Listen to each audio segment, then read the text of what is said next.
안녕하세요. 저는 올해 52살에 나름 잘 나가는 의류 사업체를 운영하고 있는 자영업자이자 23 아들의 엄마입니다.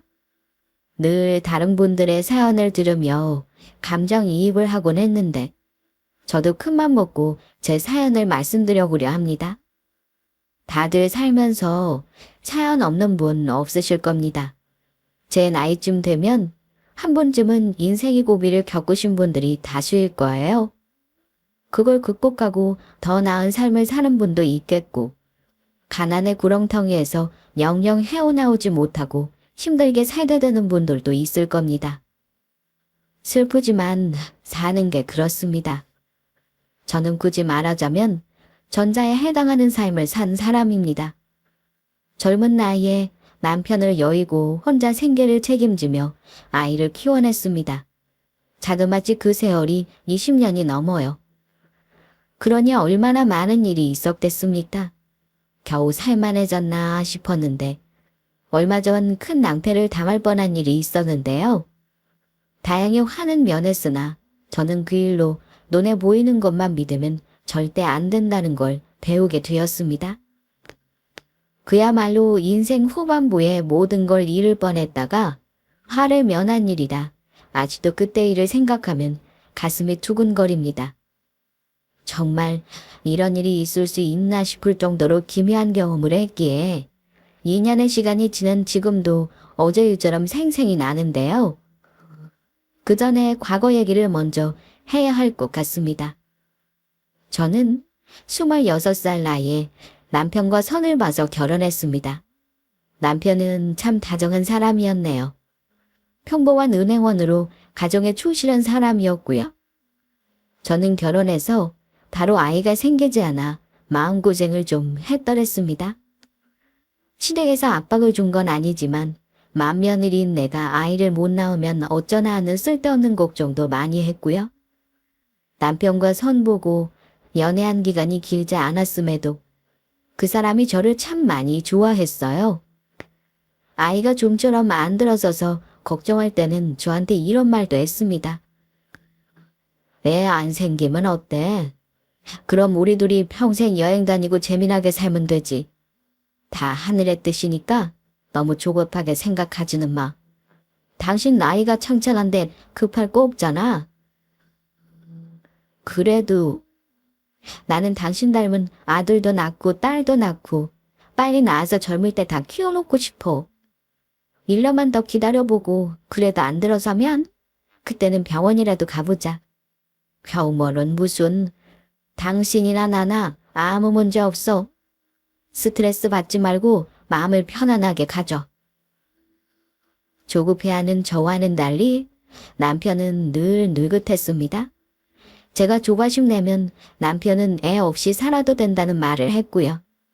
그냥 둘이서 여유롭게 여행 다니고 싶다는 말도 했어요. 제 마음 편하라고 그런 말을 한 건지는 몰라도 말이라도 그렇게 예쁘게 해주는 게 어린 세댁 입장에서는 참 고맙더라고요. 저는 결혼하고 나서 20살 때부터 다니던 직장을 그만두고 집에서 살림만 했습니다. 결혼할 때 양가 형편이 넉넉지 않았고 둘이 모은 돈으로 결혼했지만 남편은 제가 힘들게 돈 벌 필요 없다고 했던 사람이었습니다. 남편은 월급 받으면 그 돈을 고스란히 저에게 주었어요. 한 달 용돈을 저에게 받아서 썼고 담뱃값이랑 술값도 아껴가면서 잘 살아보겠다고 노력한 사람입니다. 저는 남편 월급으로 정말 알뜰살뜰하게 생활했고요. 미래를 위해 보험에 적금에 똘똘하게 가정경제를 꾸려나갔습니다. 많지는 않지만 조금씩 돈을 굴러가는 재미에 저한테 돈 쓰는 건 아까워서 1,000원도 수십 번 생각하고 썼던 기억이 납니다. 그러다가 결혼 2년 만에 기다리던 첫 아들을 얻었습니다. 마음고생하면서 기다린 아이 소식이니 얼마나 귀한 아들이었겠어요? 가뜩이나 시댁도 손이 귀한 데다 장손을 낳은 거라 우리 아들은 온 가족의 사랑을 듬뿍 받았습니다. 오래전 일이라 기억이 미화됐는지도 모르겠네요. 하지만 분명한 건 남편은 아이를 안 낳아도 된다는 말이 무색할 만큼 우리 아들을 엄청 예뻐했습니다.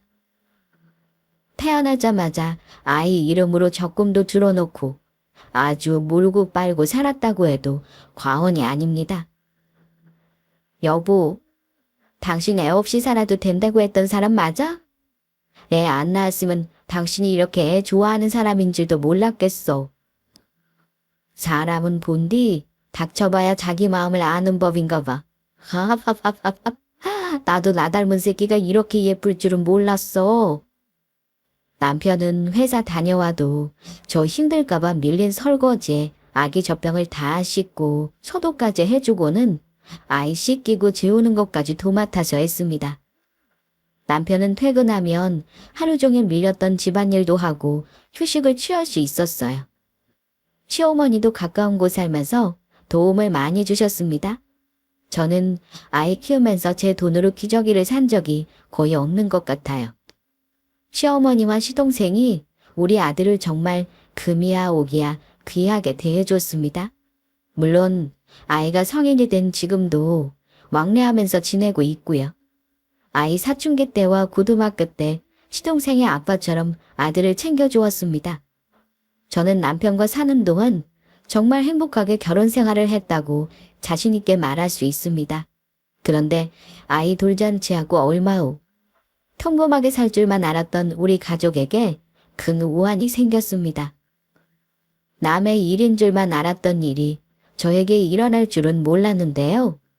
아이 아빠가 출근 중에 갑작스런 심정지로 세상을 떠나고 말았습니다. 그때 남편 나이가 고작 30이었어요.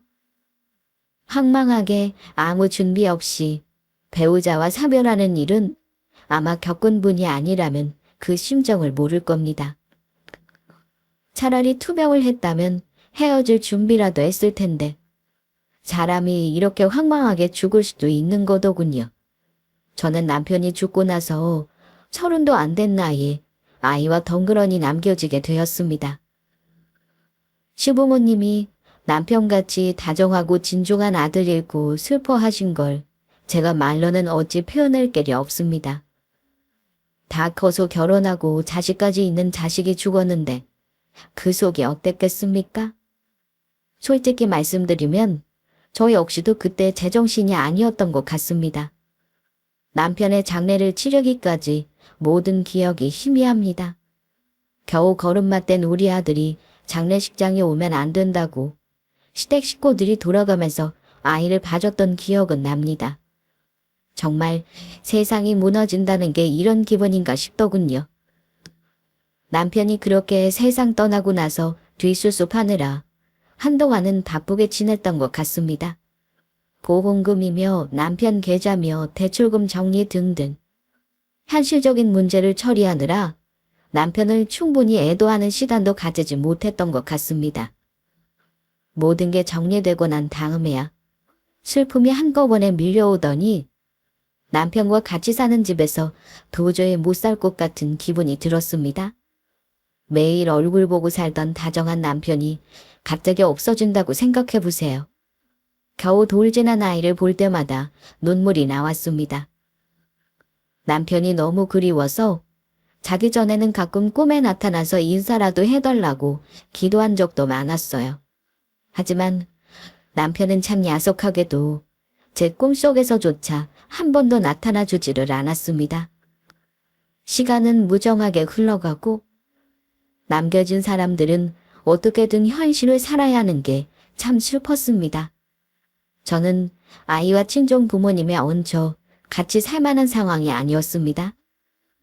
그렇다고 시댁과 사는 것도 여의치 않았습니다. 아무리 잘해주는 시댁이라도 남편이 없는데 어찌 그 집에 들어가 살 수 있겠어요? 친정엄마는 저와 아들을 보시면서 매일을 눈물바람이셨습니다.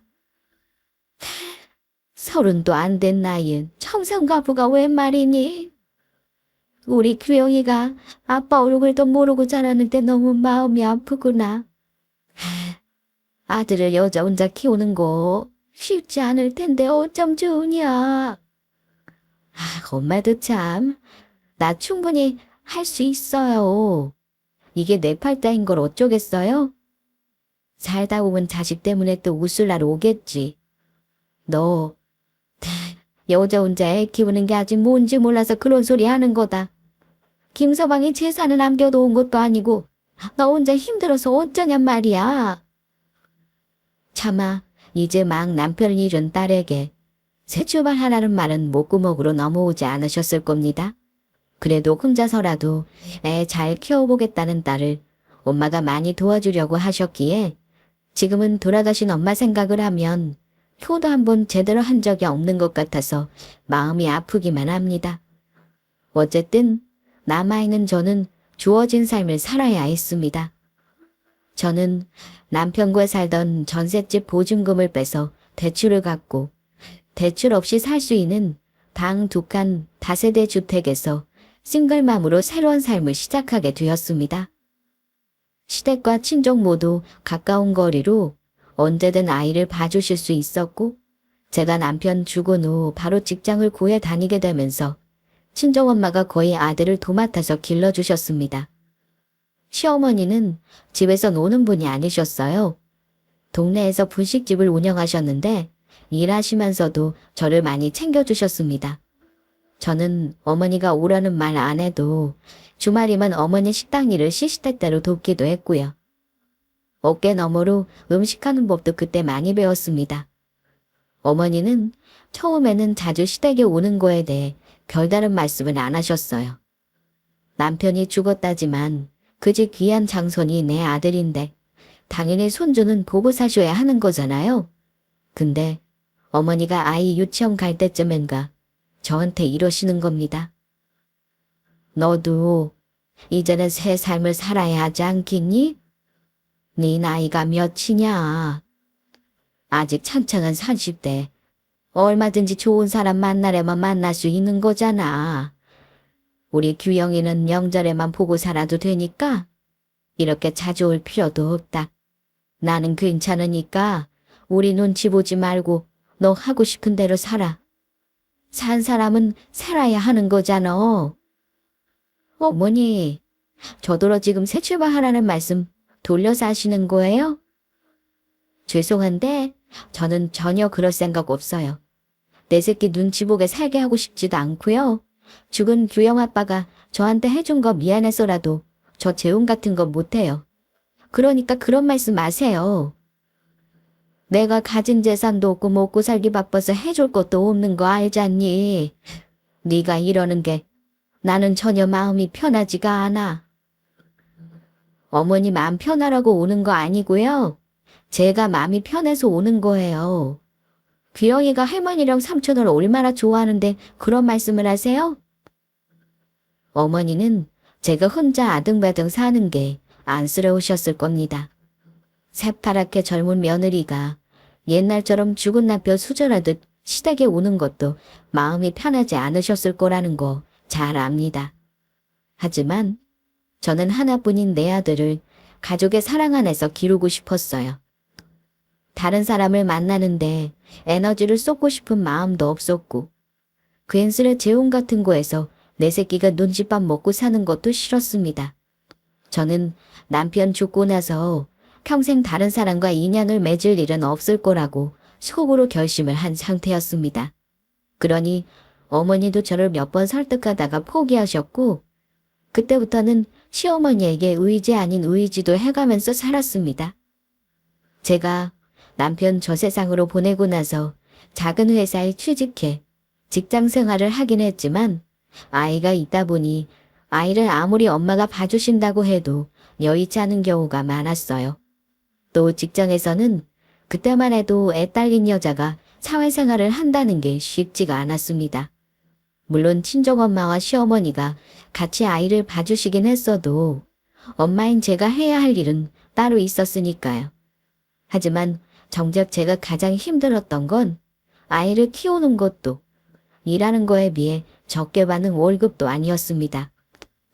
제가 가장 힘들었던 건 주변의 시선에서 자유롭지 못한 것이었습니다. 처음 사회생활 시작할 때 아이 하나 키우고 있는 엄마라고만 했지 남편과 사별했다는 건 말하지 않았었는데요.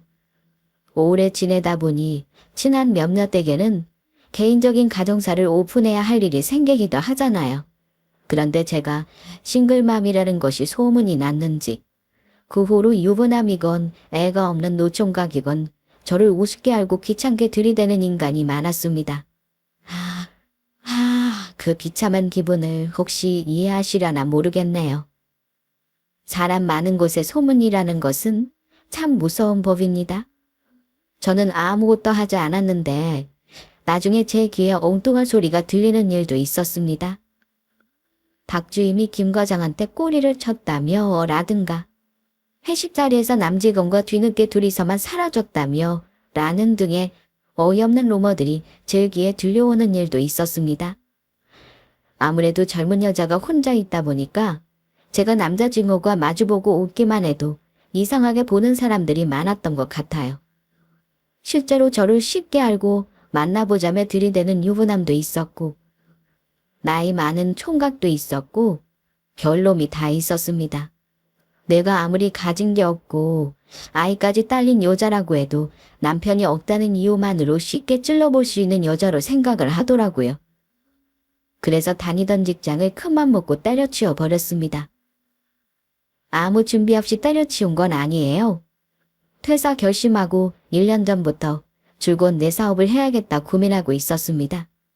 의류 도매업 하는 지인의 도움을 받아 소매점으로 시작했는데 오프라인 매장과 온라인을 동시에 운영했습니다. 사업 노하우가 없는 초짜 사장이었지만 돈 버는 센스가 있다는 걸 제 사업을 운영하면서 알았습니다. 처음 시작할 때는 월급 정도만 순이익이 남으면 만족하겠다라고 시작했는데 오프라인보다 온라인이 주문 폭주하기 시작하면서 일이 점점 커지기 시작했습니다. 컨설팅 받아서 블렌딩도 하고 마케팅을 전담하는 직원도 뽑고 나서는 돈을 버는 게 이런 거구나 하고 느끼겠더라고요. 아이 초등학교 들어갈 무렵 사업을 시작해 졸업할 때까지 저는 성공한 사업가가 되었습니다. 아이와 함께 살 좋은 아파트도 샀고 여러 곳에 매장도 오픈했고요. 직원들과 같이 쓸 사무실도 새로 지은 상가 건물 하나를 분양받아 입주했습니다. 누구보다 바쁘게 살았지만 친정 부모님 책임은 시댁과도 좋은 관계를 쭉 유지했습니다. 시어머니는 제가 성공한 걸 친정엄마 못지않게 기뻐하신 분입니다. 그러면서도 마음속에는 늘 저에 대한 안쓰러움과 미안함이 있으셨나 봐요. 저한테 때때로 이런 말씀을 하셨습니다. 이제 너도 다른 사람 슬슬 만나볼 때 되지 않았니? 혹시 나 때문에 그러는 거면 그럴 필요 없다. 너 혼자 산 세월이 얼마인데. 내가 아무리 규영이 할머니지만 너 다른 사람 만나는 걸 맞겠니? 우리 눈치 볼 것 없이 너도 좋은 사람 이제 만나. 어머니도 참. 제가 아무렴 어머니 무서워서 새로운 사람 못 만나겠어요? 그런 거 아니에요. 저도 규영이만 있으면 돼요. 지금 한창 사춘기라 가뜩이나 애 하나 건사하는 것도 힘들어요, 어머니. 나중에 진짜 좋은 사람 생기면 어머니가 가지 말래도 그래도 갈 거니까 나중에 딴소리나 하지 마세요. 미안해 하시는 어머니에게 그런 식으로 말은 했지만 사실 저는 재혼할 생각이 없습니다. 한창 사춘기라 예민한 아이를 두고 그럴 생각도 없었고 죽은 남편만 생각하면 너무 미안한 마음이 컸습니다. 경제적으로 힘든 것도 없는데 굳이 다른 사람을 만나 새 출발할 필요도 못 느꼈고요. 시어머니뿐 아니라 친정엄마도 가끔 저한테 조심스레 재혼 말을 꺼내시긴 했지만 그럴 때마다 단호하게 거절했습니다. 그렇게 사업이 숭숭장구하고 아이도 어느 정도 키워놔서 한숨 돌리려고 하니까 제 나이가 어느덧 40을 넘어가고 있더라고요. 인생이라는 게 이래요. 참 빠르고 덧없습니다. 저는 바쁘게 지내는 와중에도 운동을 열심히 하면서 자기관리를 힘썼습니다. 아이한테는 저밖에 없는데 제가 건강하지 않으면 큰일이니까요. 저는 돈을 많이 벌었어요. 아파트도 아들 장가 보낼 때 줄 것까지 마련했고 토지를 매입해 건물도 올렸습니다. 건물을 올리고 나서는 기존의 사무실을 팔아버리고 내 건물로 들어와서 회사를 차렸고요. 그 동네 부동산에는 제가 꽤나 알부자로 소문이 났을 겁니다. 저는 구설수가 싫어 사업을 시작한 건데 그동안에도 저에게 만나자고 접근하는 남자들이 몇 명 있긴 했습니다. 같은 건물 변호사 사무실에서 일하는 사무장이 만나자는 말도 했고 저보다 어린 돌싱남이 들이댄 적도 있었지만 저는 다 마다했어요. 그때만 해도 저에게 접근하는 남자들이 곱게 보이지는 않았습니다. 혼자 사는 여자라고 사람 우습게 보는 것 같아 불쾌한 마음이 더 컸던 것 같습니다. 아이가 고등학교 3학년을 무사히 보내고 대학에 입학하고 나니까 이제는 뭔가 내가 할 큰일은 전부 해냈다는 생각이 들었습니다. 제 나이는 어느덧 50줄에 들어섰고요. 사업은 제가 없어도 잘 굴러갈 만큼 안정적으로 굴러가고 있었습니다. 그런데 우리 아들이 한 번은 저한테 이러더라고요. 엄마는 왜 재혼할 생각을 안 해요? 엄마는 너 하나 키우는 게 목표였어. 이 나이에 다른 사람 만나 뭐 좋은 꼴을 보겠니? 엄마가 알아서 할게. 내가 엄마랑 평생 살 수도 없는 거잖아요. 내가 장가가면 엄마가 더 외로워질 텐데. 그러지 말고 엄마, 꼭 재혼하라는 게 아니라 엄마도 이제 다른 사람도 만나고 좀 재미있게 사셨으면 좋겠어요. 뭐? 너 이 자식? 사춘기 때는 엄마 딴 아저씨랑 결혼하면 집 나가겠다고 했던 놈이 이제 다 컸다고 이런 말을 해? 아이고, 엄마는 됐다. 네가 이런 말 하는 거 보니 진짜 철들었구나. 저한테 다른 사람 만나 인생 즐기라는 말까지 하는 거 보니 진짜 다 키우긴 했구나 싶었습니다. 아들만 그런 건 아니에요. 친정엄마는 사실 그동안 무수히 재혼 자리를 알아봐 주다가 포기한 상태였고 시어머니 역시 저한테 재혼하라는 말을 자주 했습니다. 너 이제 50줄이야. 네 나이 아직 한창인 것 같지만 인생 짧은 거 몰라? 나도 이제 늙어서 언제까지 살는지도 모르고 그 형이 장가가면 너도 혼자 아니니. 자식은 엄마 품 떠나면 그만이야. 너도 더 나이 들면 의지하고 살 사람이 필요한 거다. 시어머니의 아들까지 제가 재혼하기를 진심으로 원하셨지만 사실 그때는 더 이상 저에게 만나자고 하는 사람도 없었던 상황이었습니다. 그런데 마침 그 즈음에 몇 블록 떨어진 같은 동네 건물 주인이라는 최 사장이라는 사람이 제 사무실에 찾아온 적이 있었습니다. 나이는 제 또래로 보였는데 멀끔하고 날씬한 인상이 스마트해 보이는 사람이었습니다. 그 사람은 제 건물 인테리어를 참고하고 싶다고 정중하게 부탁하더니 며칠 동안 사무실을 들럭거리며 뭘 알아보는 듯 했습니다. 올 때마다 커피에 간식에 빈손으로 온 적이 없었고 그 덕에 사무실 여직원들이 그 최 사장이라는 사람을 다 좋게 보더라고요. 그런데 눈치 빠른 여직원 한 명이 말하기를 그 남자 사장이 저한테 관심이 있어 보인다는 겁니다. 말도 안 되는 말 하지 말라고 했지만 제가 바보도 아니고 다 느끼고 있었습니다. 저한테 호감이 있다는 걸요. 몇 번은 엉뚱한 핑계를 대며 저를 만날 구실을 찾더니 나중에 정식으로 저에게 이런 말을 하더군요. 그쪽은 나를 잘 모르겠지만 나는 동네 헬스장에서 몇 번 보면서 꼭 만나고 싶다는 생각을 했어요. 나도 결혼한 적 없는 싱글이고 최 사장도 혼자인데 누가 뭐라 하나요? 우리 이 나이에 밀고 당기는 거 하지 말고 그냥 일단 만나봅시다. 나랑 만나는 거 후회하지 않게 해줄 겁니다. 배짱 한번 두둑하시네요. 저는 아들이 있어요. 혹시 그것도 알고 있으신 건가요? 그쪽이 이 지역에서 아주 유명한 여사장인 거 몰라요? 박 사장 생각보다 내가 그쪽에 대해 아는 게 많을 겁니다.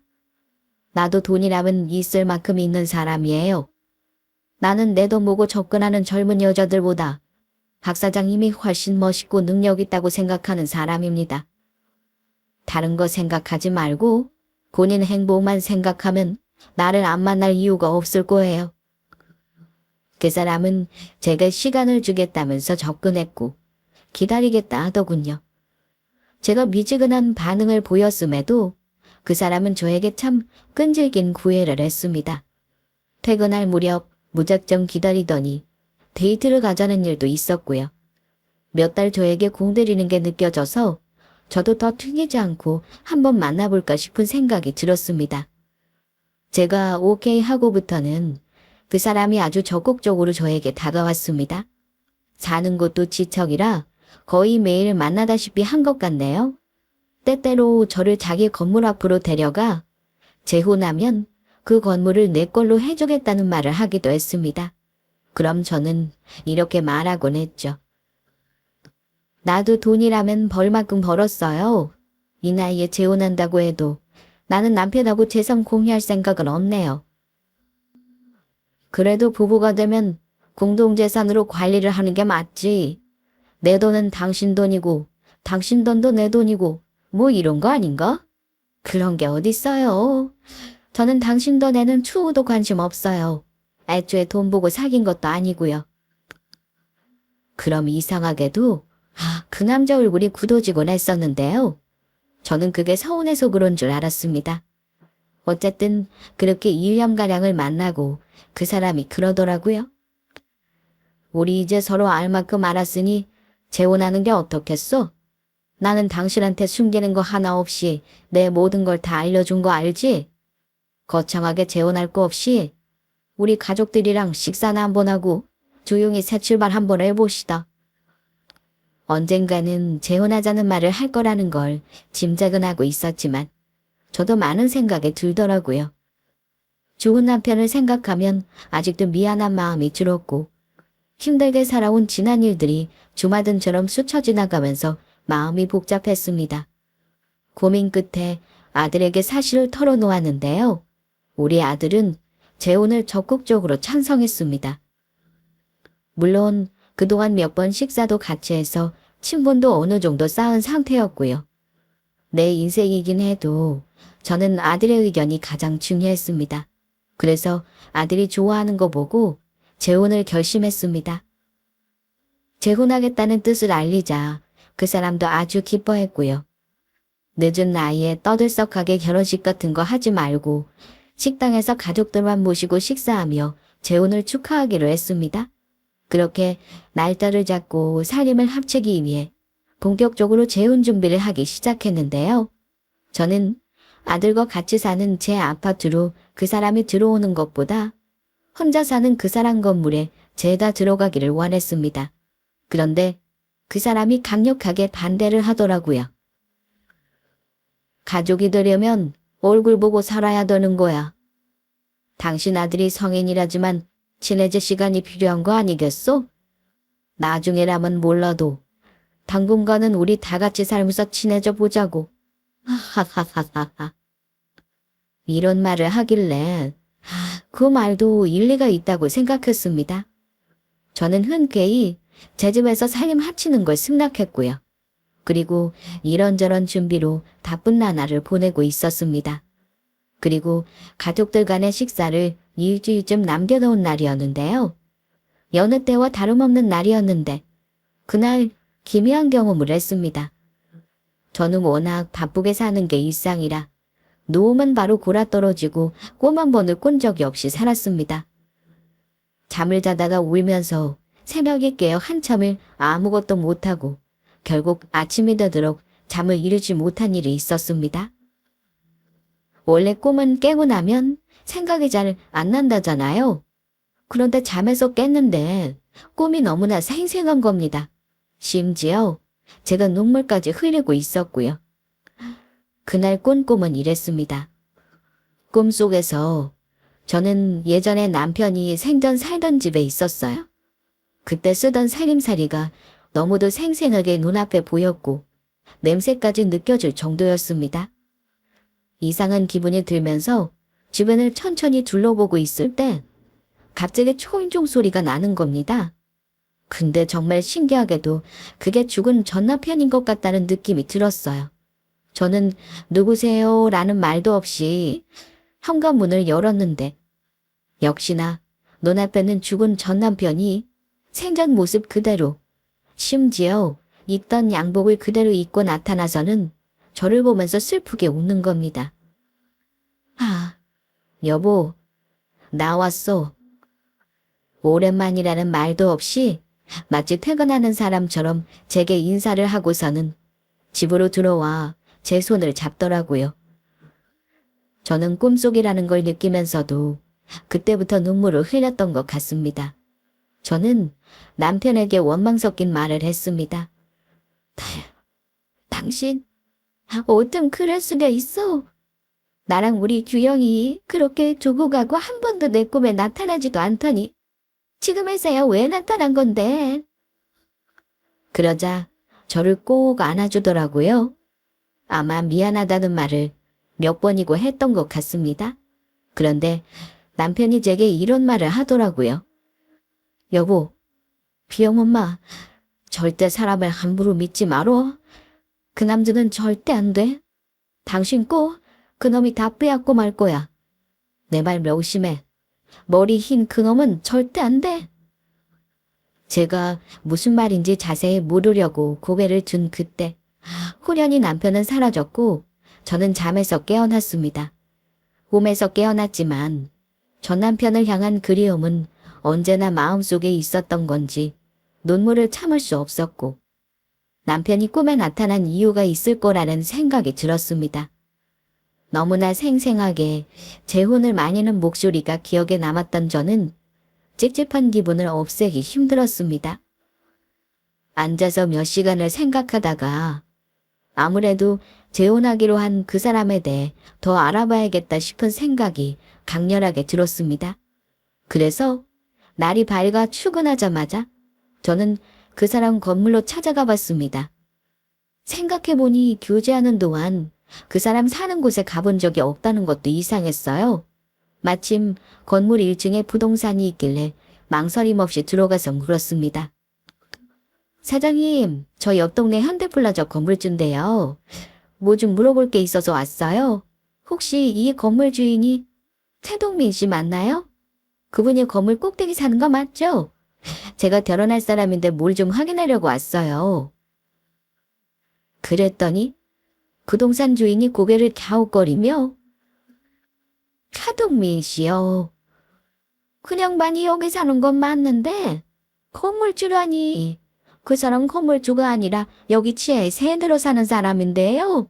이 건물 주인이 배려해줘서 건물 관리해주면서 월급 받고 사는 양반인데 엉뚱한 소리를 하고 그래요. 아 근데 결혼할 사이라면서 그 양반이 어디 사는지도 몰라요? 네. 저는 그 사람이 여기 건물주라고 들었는데요. 그럼 저한테 거짓말을 했다는 건가요? 그러자 부동산 사장이 이러는 겁니다. 참, 그 사람 가진 것도 없으면서 컵만 번지르르 한 게 맨날 쓸데없는 허프만 떨고 다니더니 여자 만나 팔자 고치려고 사기를 쳤구만.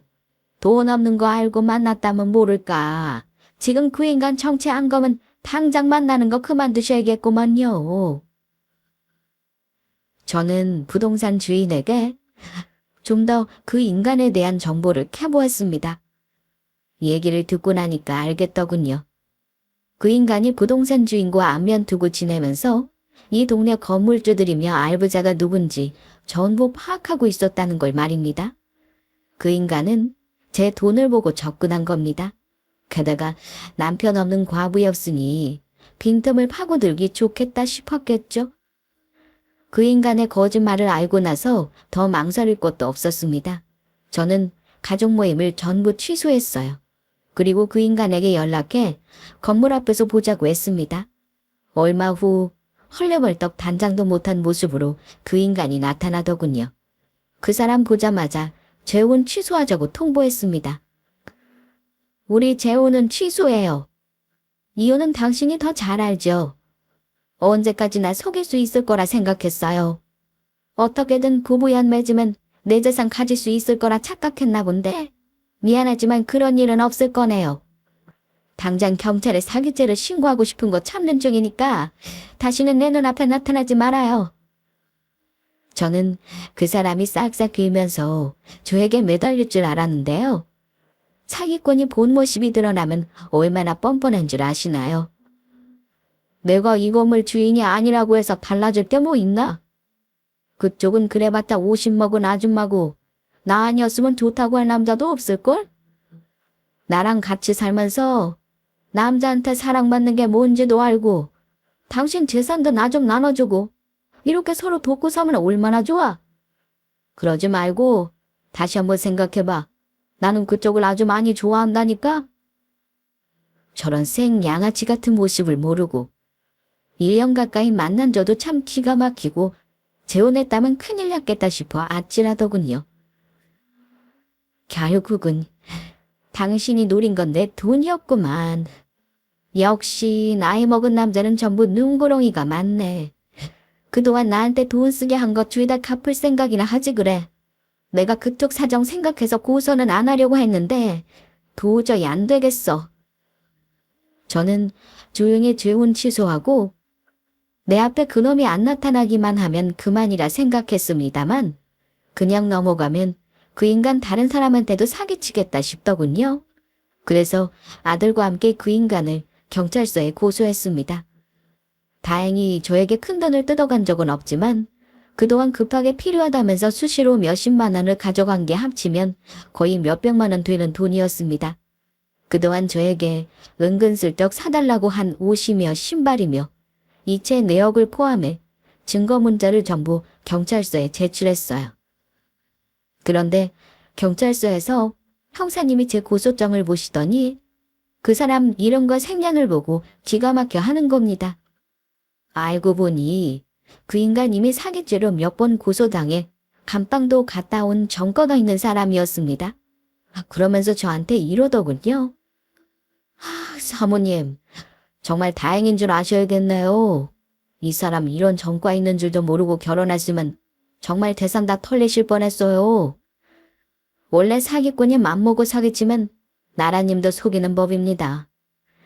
요즘 이런 식으로 혼인 빙자해서 혼인해놓고 나중에 재산 털어가는 나쁜 놈들 많아요. 젊은 사람들도 피해보는 사람 한둘이 아닙니다. 정말 조상이 도운 줄 아세요? 그러게요, 형사님. 형사님 말대로 조상이 저를 도왔나 싶네요. 아니, 솔직히 말하면 죽은 내 남편이 저 도와준 거네요. 저는 그놈을 고소했고 한동안은 아들이 저와 출퇴근을 같이 해줬습니다. 혹시 나타나 해코지할까봐 걱정을 많이 했는데 다행히 그 후로 그놈이 제 앞에 나타나는 일은 없었습니다. 저는 그 인간에게 쓴 돈을 돌려받기보다는 감옥에 쳐놓고 싶었습니다. 하지만 형사님 말로는 기소 의견으로 송치해도 불구속으로 재판을 받을 가능성이 크다고 하더군요. 그 인간이 저에게 고의성을 가지고 접근했다는 걸 입증하기가 사실상 어렵다는 겁니다. 징역살이보다는 아마 집행유예나 선고유예로 끝날 가능성이 많지만 감옥에 가든 안 가든 그 인간 죗값은 치르게 해주고 싶었습니다. 사실 재혼을 취소한다고 해도 주변에 많이 알리지 않았으니 구설수에 시달릴 일도 없었습니다. 우리 사무실 여직원들은 아주 기겁을 하면서 놀라긴 하더라고요. 사람 겉으로 봐서는 모른다며 소름 끼쳐 하기도 했고요. 그 인간과 재혼을 준비하는 시점이었지만 큰돈 쓴 거 없이 모은 진실을 알게 된 건 죽은 남편이 꿈에 나타난 덕분이었습니다. 그렇게 그 못된 놈과 인연은 정리했습니다. 그리고 몇 달이 지나 저도 제 생활 패턴을 회복했고요. 그런데 뜻밖의 소식을 그 무렵 들었습니다. 저한테 사기친 그놈이 구속된다는 소식이었는데요. 역시 사기꾼은 제 버릇을 못 버리는지 그 와중에 다른 사람에게 돈으로 사기쳐서 결국은 가중처벌을 받았다고 합니다. 그 소식을 들으니까 편하게 두 발 뻗고 자겠다 싶더군요. 그런데 참 신기한 게요. 모든 일이 마무리됐다고 생각한 그날 제가 또 죽은 남편 꿈을 꿨습니다. 지난번 꿈처럼 워낙 생생해서 기억에 선명하게 남아있는데요. 또 예전에 살던 집에서 남편을 만났습니다. 처음 꿈에 나왔을 때는 남편의 얼굴이 사뭇 어두웠는데요. 그날은 후광이 비치는 것처럼 웃고 있더군요. 무슨 말을 했는지는 잘 기억이 안 나지만 한참을 남편과 도란도란 대화를 나눈 것 같습니다. 제가 남편에게 고맙다는 말은 했던 기억이 나네요. 규영 아빠, 당신 덕분에 나 큰 화 면한 거 알아? 당신은 늘 우리를 지켜주고 있다는 거 알았어. 앞으로 우리 규영이도 잘 되라고 항상 지켜봐줘. 정말 고맙고 미안해. 남편은 대답 없이 웃기만 했습니다. 그리고 저는 꿈에서 깨어났고요. 지난번처럼 깨어나서 꿈의 여운이 가시질 않아 한참 동안 멍하니 앉아 있었습니다. 잊어버리지 않으려고 메모장에 꿈 내용을 기록해 두었고요. 기분이 참 이상했어요. 마치 귀신을 봤다면 이런 기분일까 싶었고요. 하지만 전혀 무섭지는 않았습니다. 아마 남편은 모든 일 해결되고 나서 저를 한 번 더 보고 싶어 찾아온 거겠죠? 그 뒤로는 한 번도 남편이 꿈에 나타난 적이 없습니다. 2년의 시간이 흐른 지금 저는 그때 살던 집과는 다른 곳으로 아들과 이사해서 살고 있습니다. 그동안 많이 일이 있었는데요. 작년에는 시어머니가 돌아가셨습니다. 제가 임종을 지키지 못했는데 시동생이 그러더라고요. 어머니가 저와 아들 걱정을 끝까지 하셨다는 말에 너무 가슴이 아팠습니다. 사별한 며느리가 재혼한다고 하면 재산을 안 주겠다며 으름장을 놓거나 받은 돈을 내놓으라는 어머니도 있다고 하잖아요. 저는 남편을 일찍 잃어서 남편 복이 있다고 할 수는 없지만 그래도 시어머니 복은 있었나 봅니다. 제 사업은 지금도 잘 되고 있고 더 나이 들어서도 활발히 할 생각입니다. 그리고 재혼이라는 건 아예 생각을 접었습니다. 미련하다고 하실 수 있겠지만요. 저는 평생의 배우자는 죽은 제 남편 하나뿐인 것 같네요. 이 일이 있기 전에는 미신을 믿는 사람도 아니었고 눈에 보이지 않는 일은 안 믿는 사람이었는데요. 전 남편 꿈 덕에 인생 후반부에 큰 화를 입을 뻔했던 거 모면한 거 생각하면 세상에는 꼭 눈으로 봐야만 믿을 수 있는 일이 있는 게 아닌 것 같다는 걸 느낍니다. 그래서 지금도 잠들기 전에는 전 남편을 위해 꼭 기도를 하고 잠이 듭니다. 그리고 남편 이름으로 어려운 사람들에게 후원도 하고 있습니다. 나중에 나도 남편 곁으로 갈 날이 오면 꼭 웃으며 만나고 싶다는 생각에 그렇게 하고 있어요. 그동안 아들 키우며 열심히 살아온 거 저는 한 점 후회 없고 제 인생이 자랑스럽네요. 인생을 다 안다고 생각해도 사람 보는 눈이 완벽하지 않아 속을 뻔한 거 생각하면 아직도 가슴을 쓸어내리곤 합니다만 앞으로 제 인생에는 좋은 사람과 좋은 인연만 있을 거라는 걸 생각하렵니다. 그러기 위해서는 건강이 가장 중요하겠죠? 돈이 뭐가 그리 중하겠습니까? 내 또래 여러분들 늘 건강관리 잘하시고 늘 마음이 평안하셨으면 좋겠습니다. 구독자분들에게 제 사연이 조금이나마 위로를 드렸길 바라며 저의 이야기는 여기서 마치겠습니다. 긴 사연 들어주셔서 감사합니다.